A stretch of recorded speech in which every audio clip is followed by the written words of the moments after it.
Welcome everyone to the final RSC seminar of this term.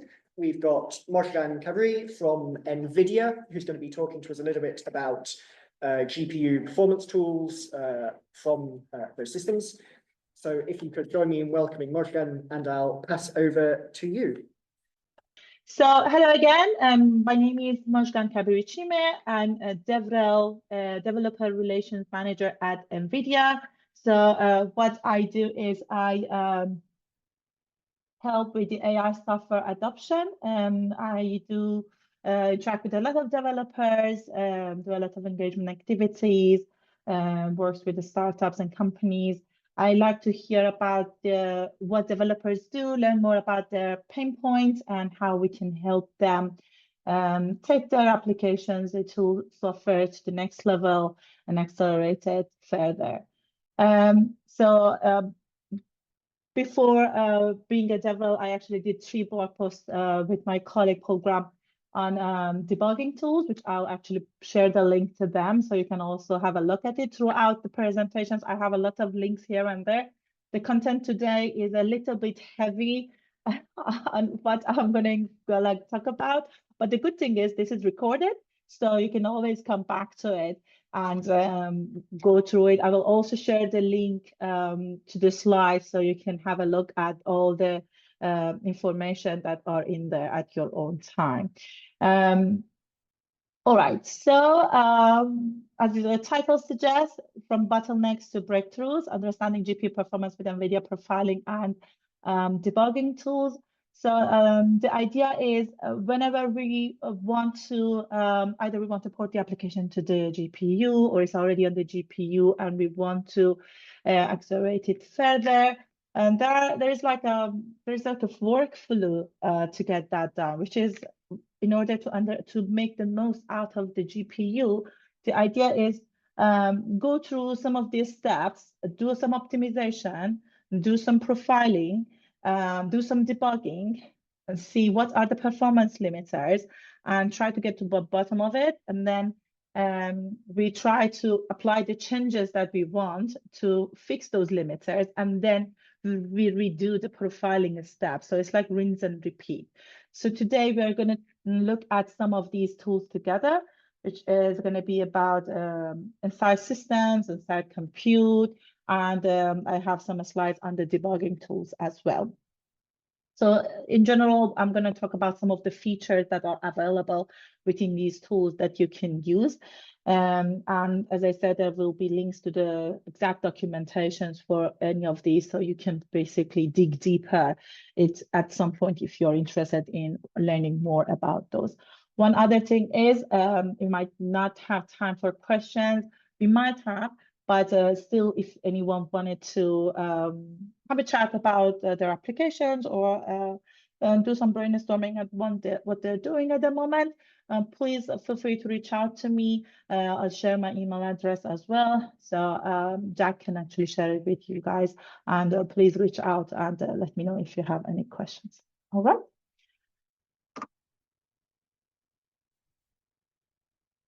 Okay.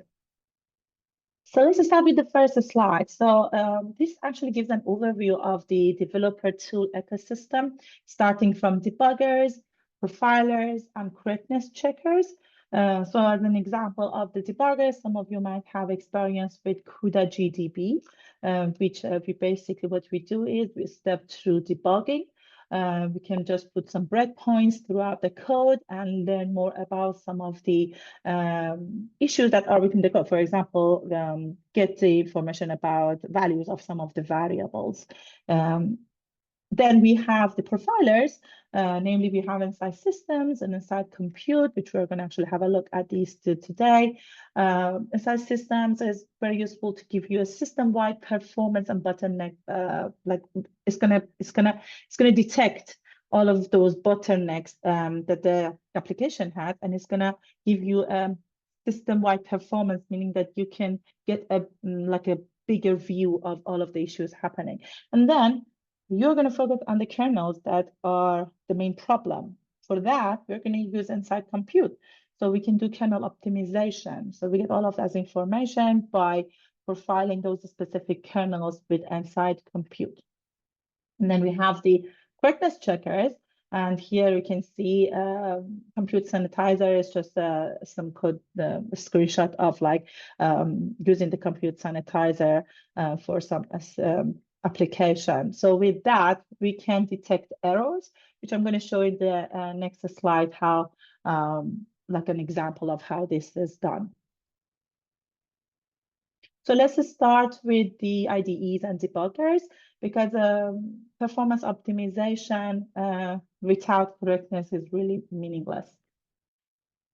So here again, we have some screenshots about some of the tools that I just mentioned. So CUDA debugging integrates seamlessly in some of the familiar environments that you're already using. Could be in Visual Studio that I know that many folks are actually using. We have VS Code that nowadays everyone actually pretty much they use VS Code for their development. Or if you're using Eclipse or Jupyter Lab, actually the Jupyter Lab extension is very interesting because you can profile individual cells with, obviously you need to actually do some installation, but to install like some of the packages, but you can profile individual cells and you can view the reports of Nsight systems and compute in the Nsight tool GUI inside the Jupyter Lab. So that's actually something interesting as well. But all I'm trying to say is you can set breakpoints inside kernels, inspect device variables, and step through GPU execution. So these are all basically what all of the things that you can actually do with these debuggers. CUDA GDB specifically, it gives you a low-level control. You step through kernel instructions, you check memory, you can find race conditions, and you'd be surprised that like most of these performance issues are not really performance issues. They are actually correctness bugs. Because sometimes when you try to optimize your code, when you check the results, you might find out, okay, I'm not actually getting the correct results. So sometimes it's actually useful to check and debug and use some of these tools before jumping into the profiler and basically think that, okay, what's the performance issue? It's actually not a performance issue, it's some bug within my code. It could be that it's a race condition that needs my attention. So you can set breakpoints and inspect variables inside the CUDA kernels with these tools. So compute sanitizer, so it helps identify hazards in CUDA applications. So this is one of the most practical tools in the ecosystem. So compute sanitizer is very helpful for correctness checking.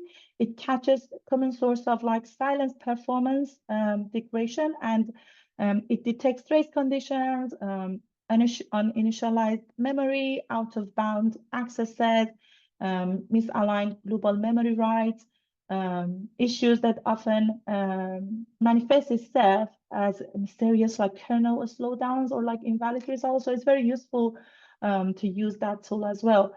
As you can see at the bottom of the slide, we have this screenshot of an example that we use compute sanitizer. This is obviously the executable, and you can see here it says invalid global write of size 4 bytes. So simply it says there is misaligned global memory rights. And this doesn't just cause correctness issues, but often thanks to performance because it forces uncoalesced loads and stores. So this is, again, I would like to emphasize that this is very important to make use of these tools in combination with like profiling tools. So you just make sure that your code is correct. You are not getting any issues once you've done use the compute sanitizer or the debugger. Then you can move on to the profiler and now see that, okay, what are the performance limiters? As I mentioned, there were 3 blog posts that I wrote with my colleague Program.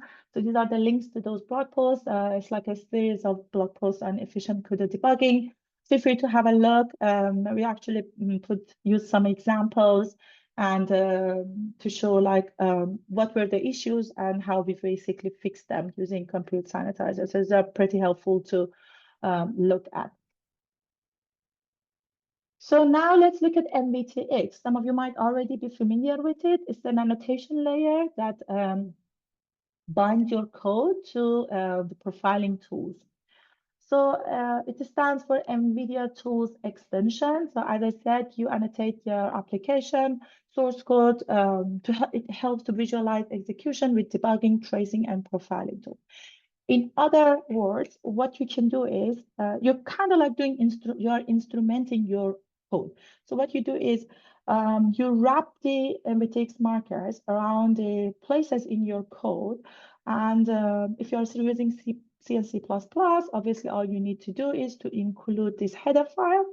And then the next thing you do is you will use the NVTX range push and pop. You wrap this around the piece of code that you want to use, basically instrument, and then bam, you're done. You can, whenever you profile your application with Nsight systems, there will be a row like this one that says NVTX. It basically shows all of the NVTX markers. And it's very, very helpful. I think one of the main key ways that you're going to have like from today is that when you want to start with profiling your applications with Nsight systems and compute, please make sure to instrument your code with NVTX markers. These are like very, very helpful, especially when you, it shows the before and after. It shows like how much improvement you could actually make for that piece of code. It gives you a lot of information. And obviously you can also color code it, as you can see here. There are like some specific like syntaxes that you can use to annotate it. Obviously, there are some links at the bottom of the page that show you how to get that done. So these markers show up directly in Nsight systems timeline. And without the NVTX, it's often hard to attribute the GPU activity to a specific part of your application. So this is the Python equivalent of this. So we saw the example for C and C++ in the previous slide. This one is the example, like the code snippet of, code snippet of how to use this within the Python code. And this is actually nested. So we are wrapping it around the my function helper function, is the blue color. And then we are wrapping it around the for loop. But actually it's inside that. So it's the loop. And you can see it's actually the red line, and we can actually see it at the in the NVTX row in the timeline view. Some of you might already, like I said, be very familiar with this. We have the equivalent version of this in Fortran as well. When you profile frameworks like PyTorch or JAX, these annotations help connect the high-level script to low-level GPU activity.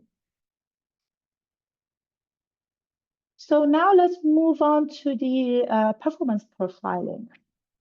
Some of you might have seen this slide or something like similar to this on the documentation of the NVIDIA Nsight tools, or like as part of the other presentations that happen like around the Nsight profiling tools. So this is actually a very good slide showing the connection and when to use Nsight systems and compute or graphic.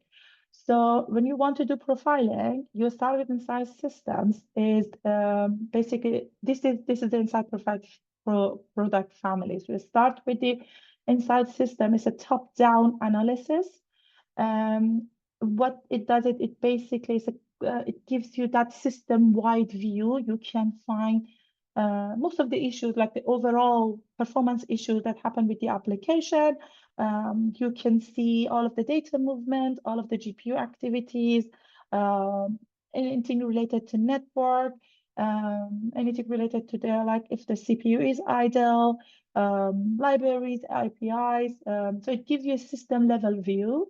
And so you can basically use that to optimize the data movement, synchronization. Like with that, you see that there are some idle times on the GPU, or there are times that the compute and the memory, they don't overlap. Or there are times that you feel like I'm actually doing a lot of data movement that is not necessary. So maybe the data should be kept on the GPU for some reason, which is valid for some of the applications based on the size of the data.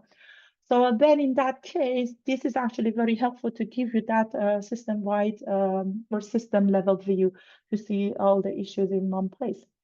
Next, what happens is like you look at the kernels. You say, okay, there are some kernels that are bringing the performance down. What I need to do is I need to do a deep dive to these kernels. I need to see what's happening really within these kernels. So it gives you a deep kernel level understanding by using, so to get the kernel level understanding, you can use the Nsight compute. So you do a deep dive of that kernel, you profile it with Nsight compute. Obviously, if you are using a graphic applications, then you would need to use the Nsight graphic instead of Nsight compute, but I'm not covering Nsight graphics today. We're just covering Nsight systems and compute. So with Nsight compute, you can, as I said, you will do a deep dive of the kernel. You can see, you get a lot of metrics actually. You can learn about the memory accesses. You can optimize the kernel implementation, GPU utilization. You can even, it can give you some information about where are the uncoalesced memory accesses, which we are going to look at some of the screenshots later. So technically, again, you start with Nsight systems and then you do a kernel deep dive by using the Nsight compute.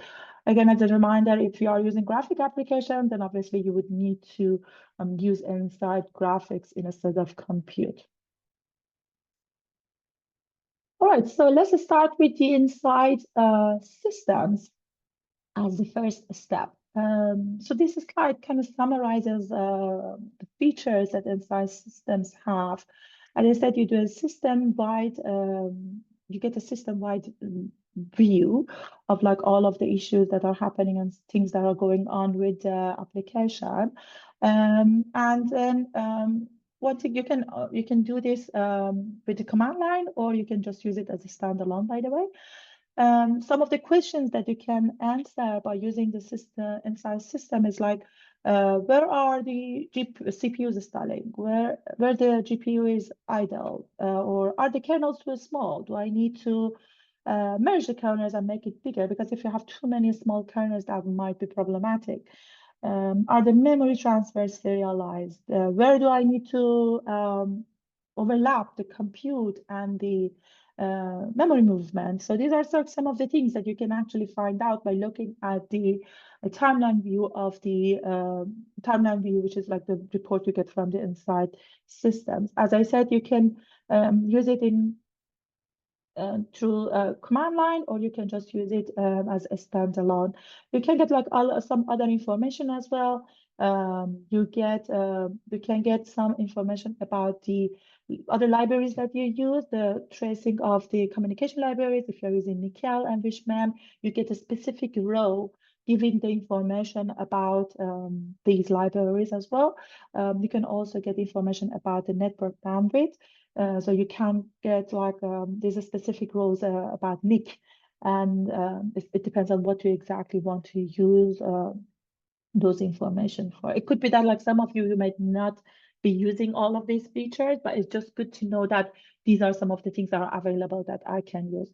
So Nsight system is ideal for pinpointing gaps where the GPU is idle or the CPU is like overloaded, so you can get all of that. And obviously, I suggest always have a look at the documentation because there's more information there. Okay, so when you profile the application with Nsight systems, and you open that report in with the GUI, this is what you get at the as a first look. I mean, it's a lot of information. It can be overwhelming. It's a lot of information really to go through. This is just a screenshot, but I try to explain it as as I can. So if it was a live version, meaning that if I had like the actual report here, you could click on this timeline view up here, and then it would give you other views. So for example, one of the views can be about some of the errors that are inside, like, or warnings that you have while profiling the application. Or I think another view is like a summary, which gives you all the information, like the command that was used, about the hardware that you profile your application with. So there are some other views available, or for example, you can see on the top right, we have these, sorry, we have the if warnings. So you can basically click on those warnings, or if there are some errors that you couldn't do a proper profiling, you can click on those and get some information as well. It will open one of the views and shows you all of that information. But what we can see is if I want to explain this, so as you can see, there's different sections. The first section is the CPU. So you will see where the CPU was like working, where it was busy and where it was idle. It depends on, sometimes it doesn't really give enough information. Obviously, if you are using like Grace CPU, Nsight system actually supports that, so you get like more metrics. Then we have like this section for APIs and libraries. You can basically, if you are using communication libraries like Nickelon and Vishmem, they will show up here, and you can get the information and learn more about what's happening inside the code. Then we have the CUDA API row, which shows things like CUDA stream synchronize. Is any API call basically that happened, like the CUDA API ones. This basically shows all of those as well. So it's like the CUDA runtime calls, obviously, in other words. Let me actually jump into this part. And then this last part is the network. So you can get information about the network bandwidth and all of those as well. So this section is the interesting part, which we call it the GPU activity section. So this first row, the CUDA HW, if this was actually a report that, like if I was to do a demo, I could move this bar up here to the right and expand it so I could read the full line, and what it says is it actually contains the name of the type of the hardware that you profiled. For example, it might say H100 or A100, something like that here. Then below that, we have kernels and memory and so on. So with kernel, what you can basically expand, you click on it, you double click on it, and you expand it. You will get a list of kernels, and then the list of kernels from the one that is that you need to pay attention to, basically try to improve, to the one that is not really important, meaning that you might get like kernel A, B, C, and then A is 70%, and then the other one is like less than that. So that means that if you want to optimize this further, you need to focus on that first kernel that says like 70%, and then do a deep dive of that by profiling it with Nsight Compute. So that's how it should be. Then we have the memory row, which again, if double click on that row, it will expand, and it will have other rows that shows like host to device memory, and device to host memory. What you can do is you can always hover your mouse over any of these parts. And as you can see here as the example, it gives you more information of like what are the things happening. But for example, for the kernel ones, if I were to hover my mouse over any of this, it could actually show things like, it would show things like the grid size, block size, occupancy. These information actually you can get but by just hovering your mouse over this. For example, if you were using OpenACC in your code, you would have another line, another row here about OpenACC, but if you hover your mouse over those parts, it would actually give you more information about like if you use compute construct or like whatever you use, if you use any of the data region, any of those, basically it gives you like whenever you did some data movement, and it shows specifically the detail about your code. That's what I'm trying to say. And obviously the rest of them are like more information about the GPU. I know that it can be a bit overwhelming with the amount of information, but this timeline is very helpful for, just to summarize, to get the CPU thread activity, CUDA runtime calls, GPU kernels, memory transfers actually are very important, because you can see that at some points you are doing a lot of memory transfers that are not really necessary. And then you can even get the network bandwidth here. This is another screenshot. Again, here we have the thread state, processes and threads. You can even like have a profile it and show the cuDNN plus trace. Again, this is the kernel and memory transfer. And one thing is when you have a multi-GPU, multi-node application, when you profile with Nsight systems, you would get a report for each rank. So you are going to have like multiple reports. What you can do is there is a feature with within the Nsight system that what you can do is you can actually open all of those reports in one report. It's like as if like you are merging them, and it will all show up here. The good thing with that is that you can see, especially when you scale to multiple GPUs, this viewer help you to see if all of these devices are actually doing meaningful work or not. It could be that you just want to see if one GPU is very much saturated while the others are mostly idle. So that's something that you can kind of like debug when you're scaling to multiple GPUs, multi-nodes. So again, that view, the multi-view report, I think that's what it's called. That basically helps you to view all of them in one place. Another thing actually is that is very important. As you can see, the report is very overwhelming. There's a lot of information to cover. But what actually we can do is we can filter and zoom the area that is interesting to us. So we filter it, we zoom in, and then you can see the screenshot at the bottom of the page. It shows the zoomed in version. And then when you have the zoomed in version, obviously you can see more detail. The thing is when you do zoom and filtering, you can isolate the root causes. It could be that there is this first iteration of training or particular pre-processing stage that you want to zoom in to see what's the issue. So I always suggest that you do the filtering and zooming in to make sure that you're looking at the specific parts like properly to get to the bottom of the issues. Okay, so I mentioned about Grace briefly. So as I said, Nsight actually supports CPU profiling as well, especially for Grace CPU. We have a lot of metrics that you can capture.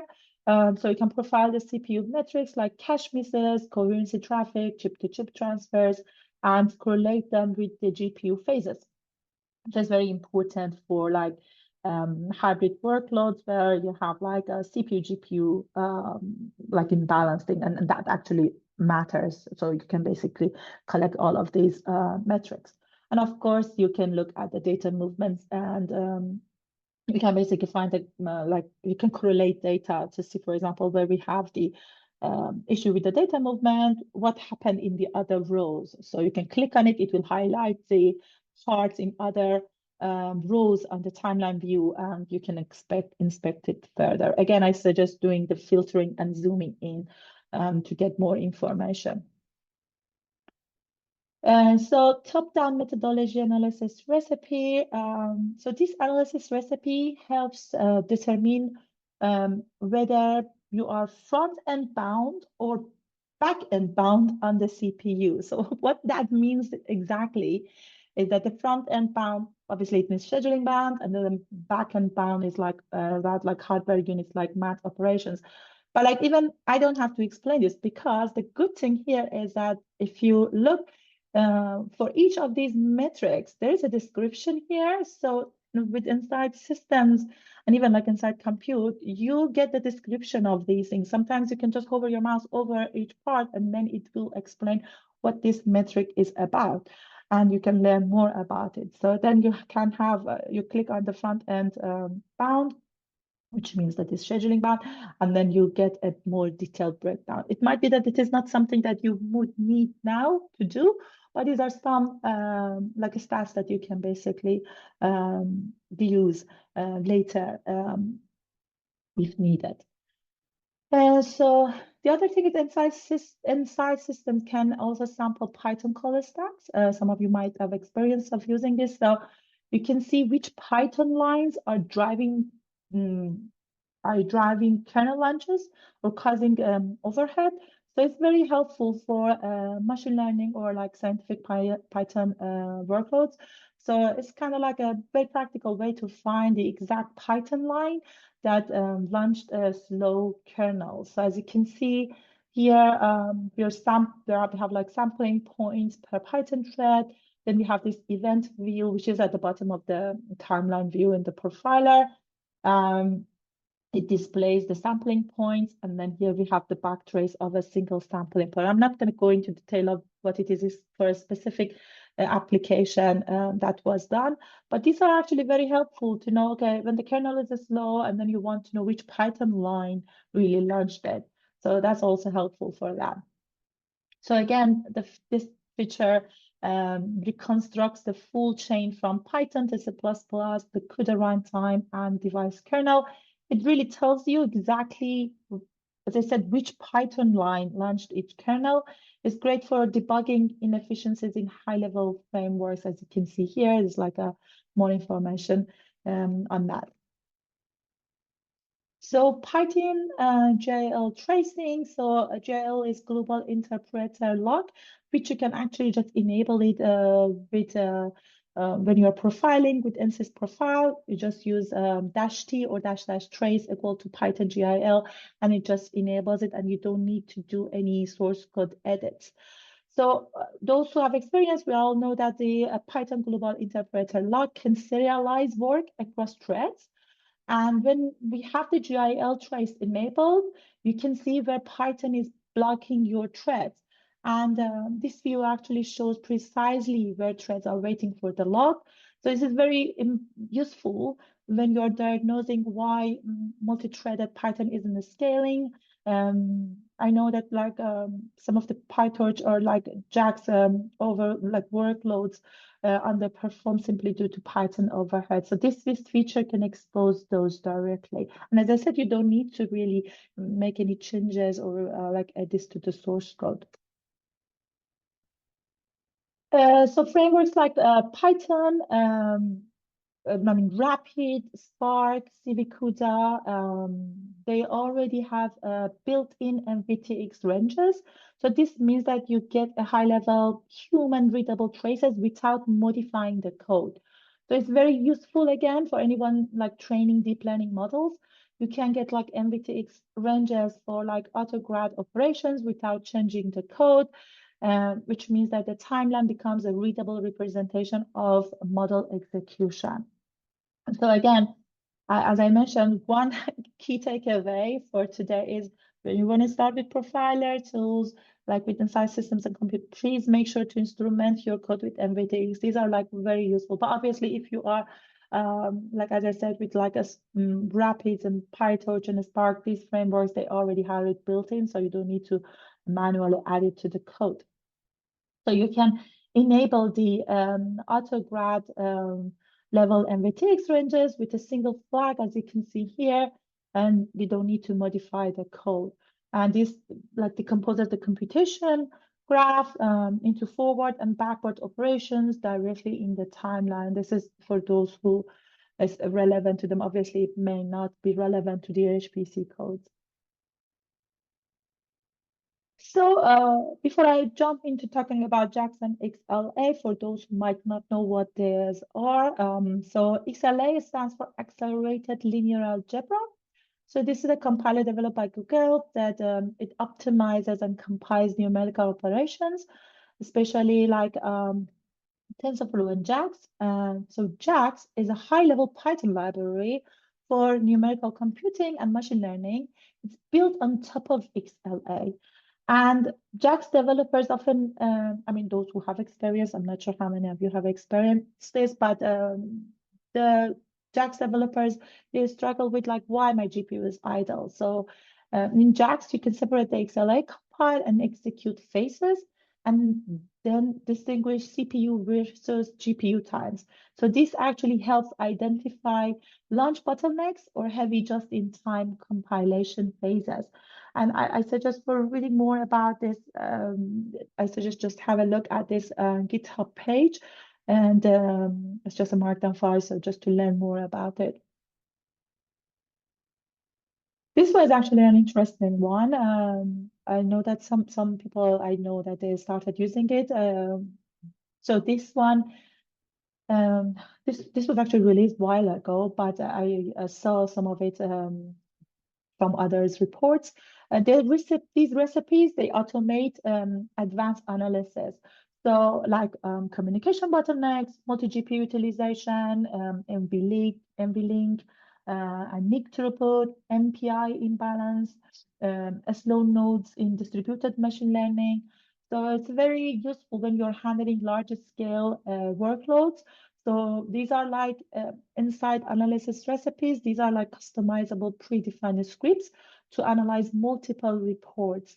And as I said, these recipes automate complex analysis like detecting network congestion, correlating compute with communication, and then you get like these nice heat maps, or you can actually get some graphs as well based on like what recipe you are using.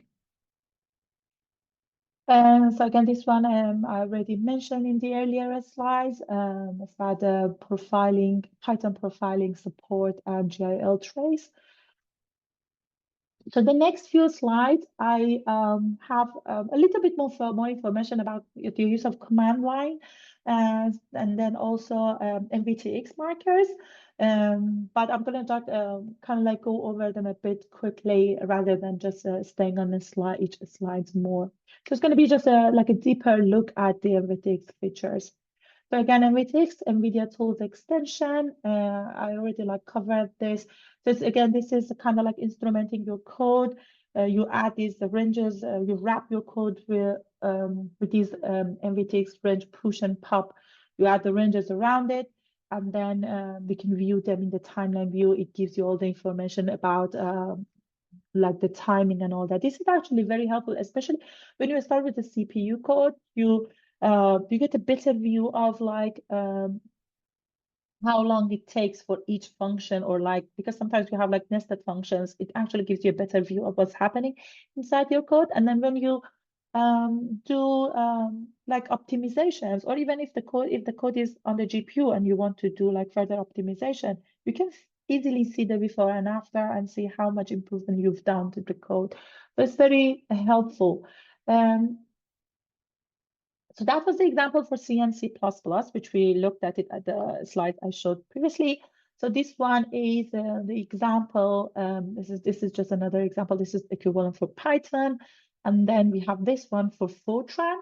So obviously you would need to do some linking as well, but there is a documentation on that you can use. There is also an example code for the Fortran version that you can have a look and see like how you can instrument your code, how you can use these colors, because it can make it more interesting when you do the color coding as well.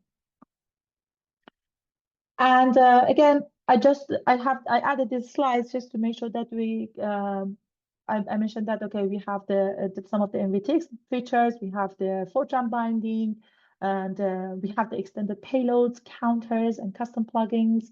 I don't want to go into detail of this, but the key idea is that NVTX is very flexible.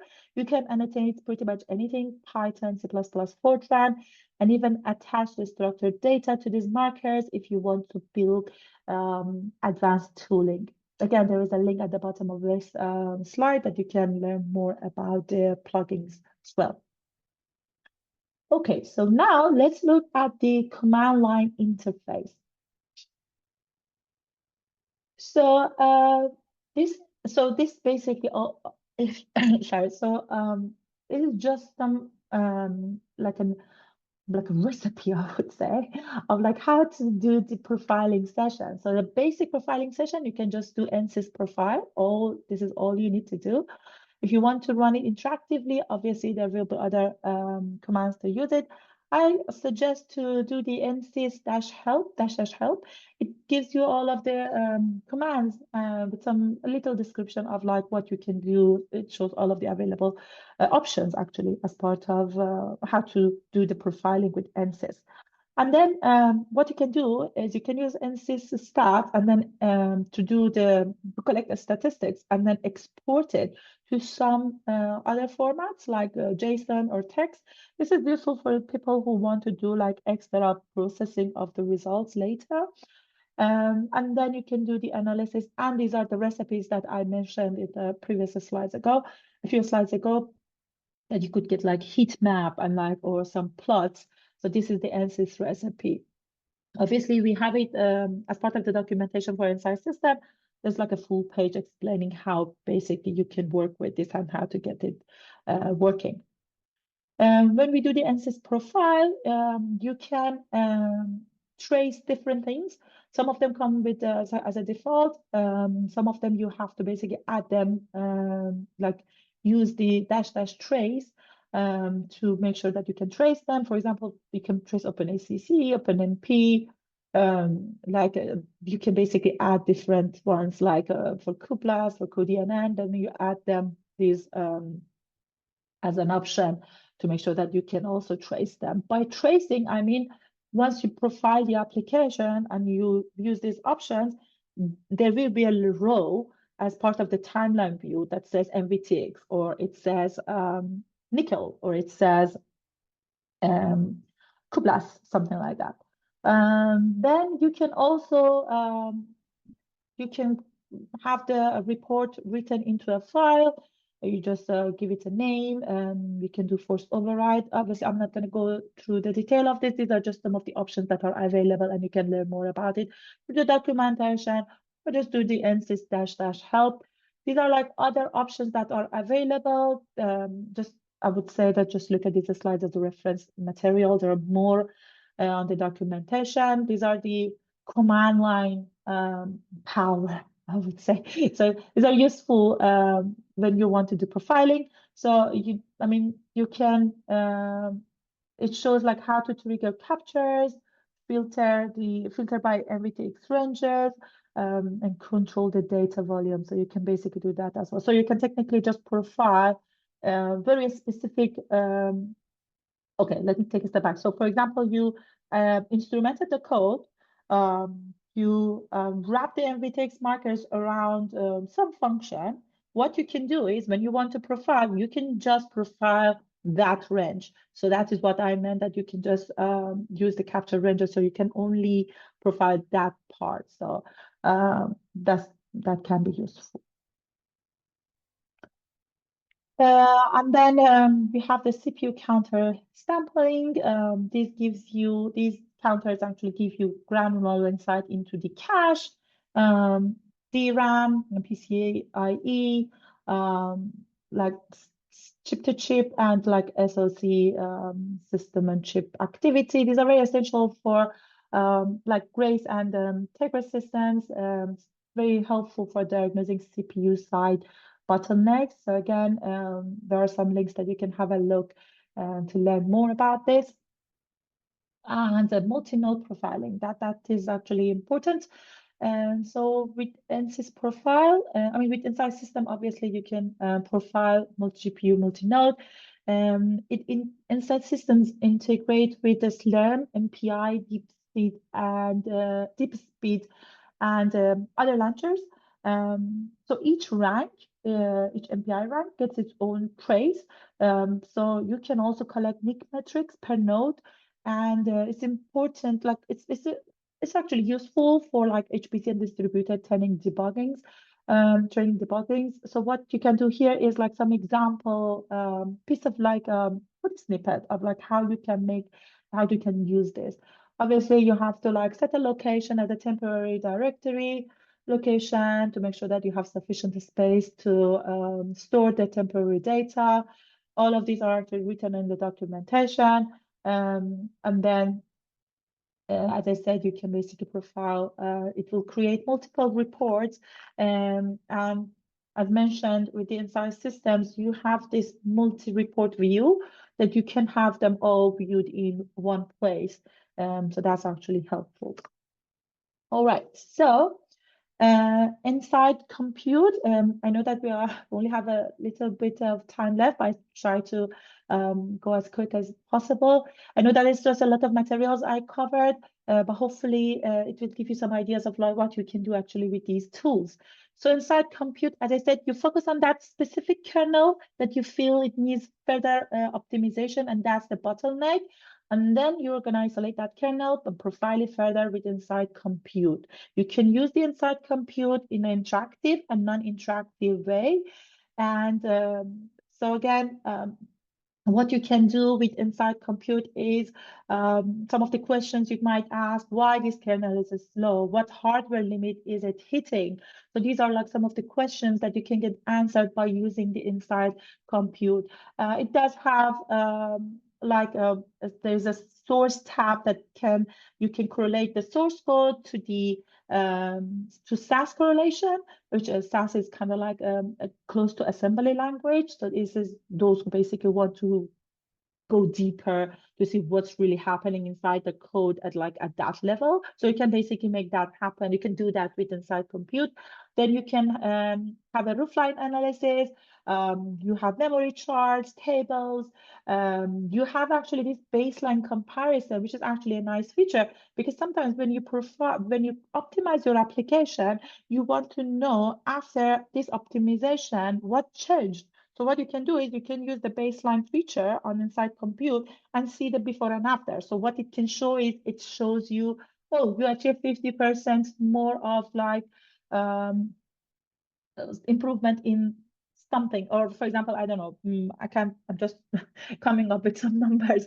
It shows you what's the percentage you improve the occupancy or like other things. Or for example, but the use of memory, it gives you some percentages and some actually data, and that's pretty much helpful. And as I said, you can use it the command line or a standalone as well. So again, this is the quickest start aside on how we can use the Nsight Compute. I suggest when you want to compile your code, use the dash line info, because this is very helpful for later on when you want to find the exact line that needs your attention. Because as part of the Nsight Compute report, you can get some information like where is the uncoalesced memory access, and it can actually give you the exact line that you need to look at. And then other things that are interesting is that, well, basically you can profile your application with NCU, that is the command you use. And then you can have it profile for all of the available metrics. Then you use --set full, or because this one actually takes a long time to profile based on how big your application is. Or what you can do is you can profile the application for a specific metrics.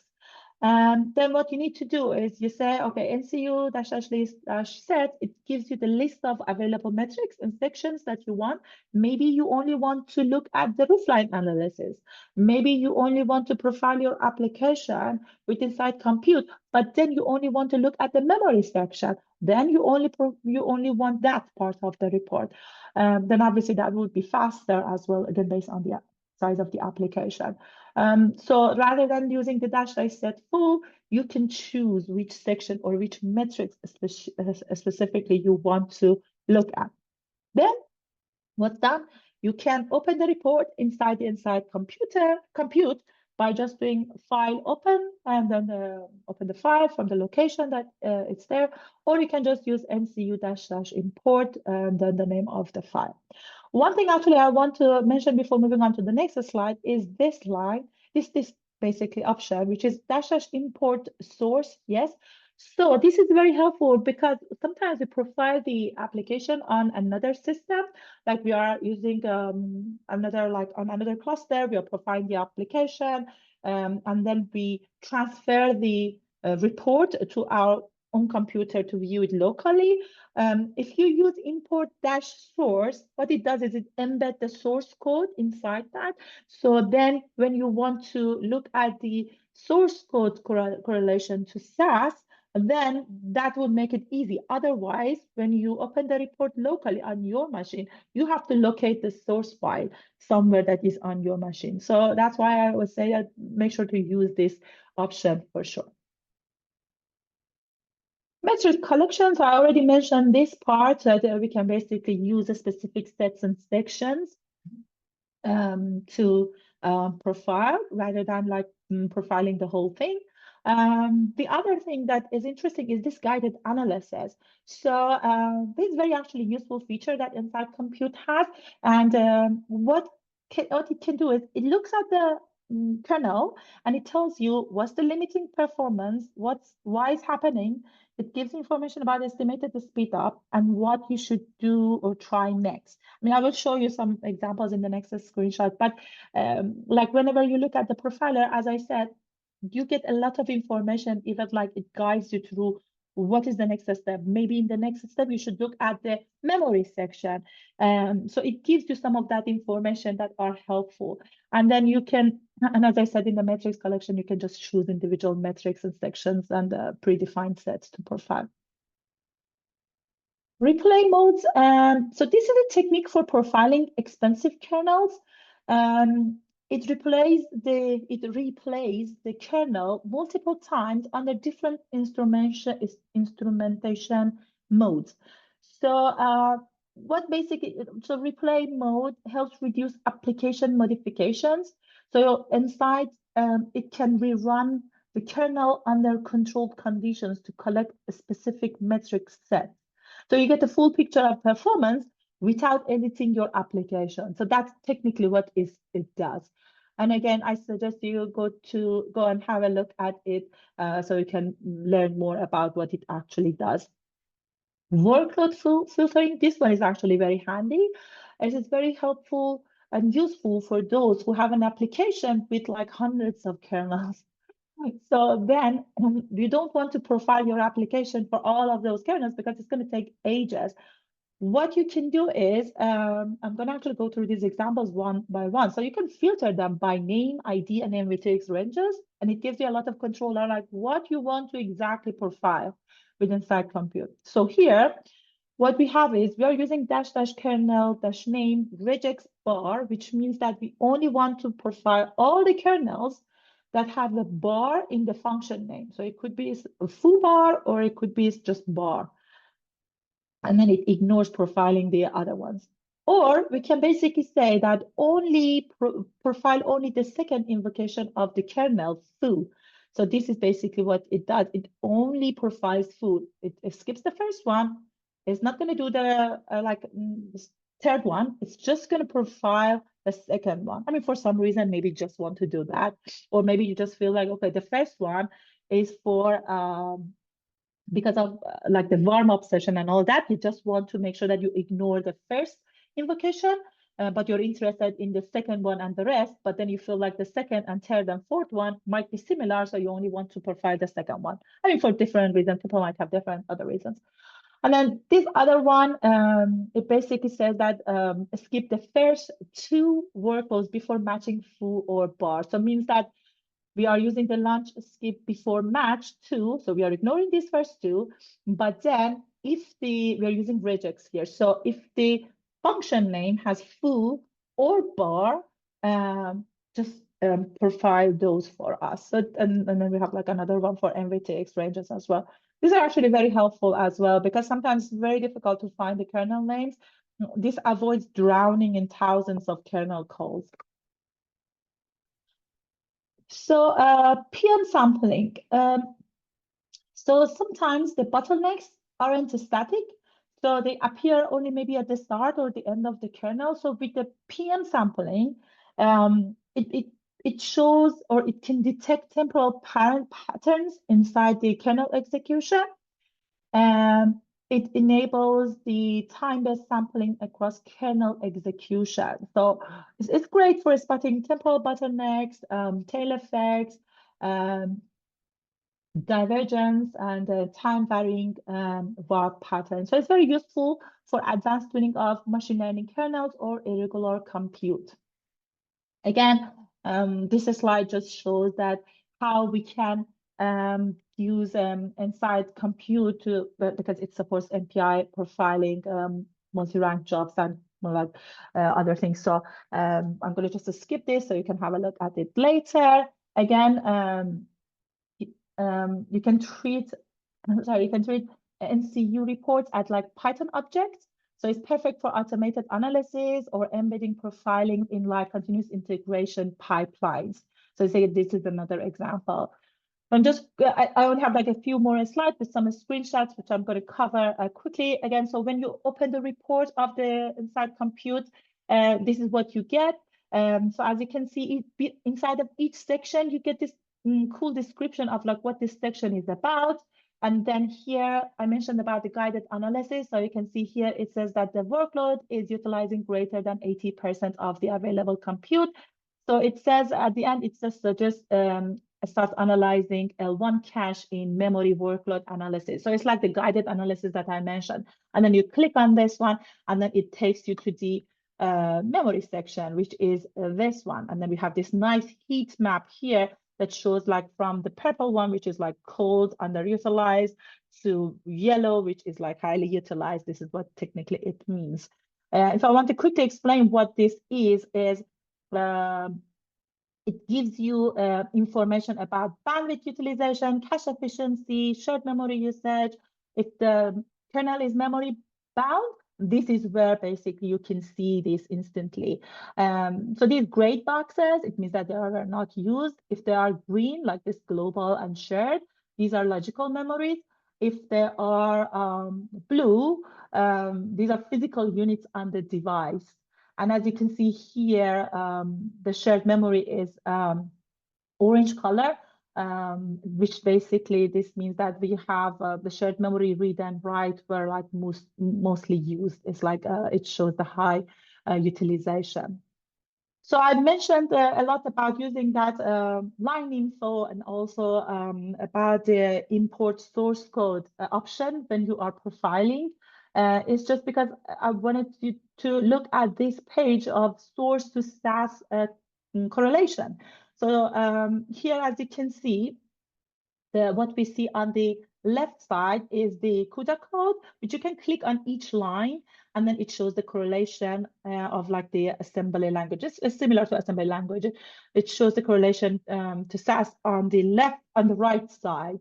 And then along with all the metrics that are available, obviously there is a scroll here that you can scroll to the right if this was a live report, and then you would see other metrics. You can also hover your mouse over each of these, and then it can explain information about like on the top what this metric is about. Again, this is like more information if you want to get deeper at that lower level of doing optimization. So just the other interesting thing is to some of you might be familiar with tensor cores. So these are fast, but if they are fed correctly, so especially for Blackwell GPUs, tensor memory is an architectural feature. So this view basically shows that the tensor memory utilization. What we have, we can see here. So we can see that we executed 6 tensor operations, and these are like 256 tensor memory operations that were executed. So we can trace tensor memory loads and stores and to make sure that if they are underfed with that. The other thing, again, is about the Python support. We can see on the left that we have the number Python code. On the top, we have the Python interpreter, and on the bottom, we have the CPU assembly call stack. So again, these are like all the other features, and these are available supports there. Just a few more slides left. I know that I'm at time. I'm sorry about this. So I also wanted to mention the Nsight Deep Learning Designer for those who might find it useful. This is a tool this tool is like a model editing profiling environment for deep learning. Again, this is not the focus of the talk for today, but have a look at it. There is a link on the next slide that you can actually look and learn more about it if interested. And this one is the really cool feature that I really wanted to mention this quickly. So I showed you all of this information. It's a lot of information to digest, but 2 things is I want to introduce Nsight Copilot. Some of you may have heard. So Nsight Copilot in Visual Studio Code that you can actually use is like a AI coding assistant. So you can write a CUDA code with it, ask it to optimize it, or ask it to explain it. Then we have on the right side, the cool thing is Nsight Copilot in Nsight Compute. This one is not out yet, by the way. So this will be released next year. And I suggest as soon as it was out, give it a try. It's a cool, basically a feature. What you can do is you open the Nsight Compute, you open the report, and then you ask you ask in the interactive chat tell me what are the performance limiters, how can I optimize my code, and try to ask questions. It basically gives you all of that knowledge and interprets the Nsight Compute report for you. So that is the cool thing. But again, this one on the right, the Nsight Copilot in Nsight Compute is not out. It will be next year. And one other thing is the Nsight Cloud. And this one is this is really just is for forward looking. Really, it's useful for HPC clusters and cloud platforms. It enables profiling at larger scale without complex container work. And it has like two components: operator, which controls the node to test. It collects data, and then we have the visualizer, or they call it a streamer, which is a very lightweight. You can download this on NGC. The first one is available for Nsight system. The other one is available for others as well. So the analyzer is like a asynchronous way to manage and look at the data. So it's a secure, sensitive profile, and you can basically view so the data stays on the prem. So that's actually a good one. So that's pretty much with my slides. Just want to make sure that to have a look at the NVIDIA Developer Program. We have a lot of interesting things happening. We have free self-paced courses that you can have a look. And I guess like I'm at the time and over actually. So if anyone have like, I don't know if you have time for questions or anything, but I suggest if you have any questions, please do reach out to me. I'll leave my email with Jack. You can also find me on LinkedIn. Please connect and reach out if you have any questions about the things I mentioned today, or if there is any specific questions about some of the cool things that you are doing, and you wanted to have a chat or learn about some of the products that we have, let me know. I'm here to help out.